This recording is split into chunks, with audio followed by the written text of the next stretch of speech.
Michael's Habitat journey began in 2018 when his cousin Martina completed the Habitat program and moved into her new home. Martina encouraged Michael to apply because, like 1 in 9 South Dakotans, the cost of home was something he could not afford. After submitting a qualifying application, he immediately began taking the required financial classes and working his sweat equity hours on other Habitat homes. When Michael reached 100 of his 250 sweat equity hours, he was offered a lot near our Garfield neighborhood. But despite our generous sponsors and donors, we still didn't have 80% of the funding needed to begin the project. When the last $300 arrived in the mail, we found ourselves forming the foundations in the snow, raising the walls as we rang in the new year, and a week later, chipping out ice in the basement and passing it through the windows. It wasn't perfect, but it was progress. By March, Michael was hanging drywall in his future home, and women from all over the community came to support him for the Women Build 2020. Things were finally looking up, and then, well, we all know what happened.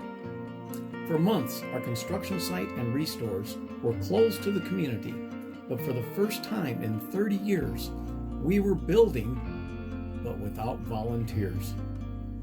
We came back in May, and things certainly looked different. But we soldiered on, and with the help of some actual soldiers, kept building. And that brings us to today, the opportunity to share another amazing Habitat journey with our community, just in a virtual way. So, in this passage we have this beautiful promise of an eternal home that has many, many rooms that we need even beyond what we can imagine. But then here we are today at 1024 Dillinger in a house with many rooms.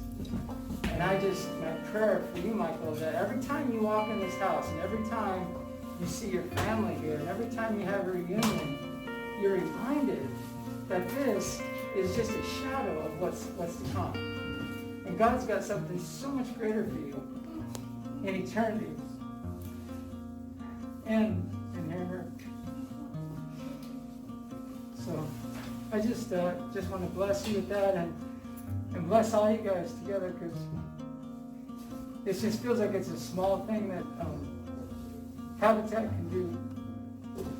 And really, Habitat's just a community, coming together. So, yeah, blessings.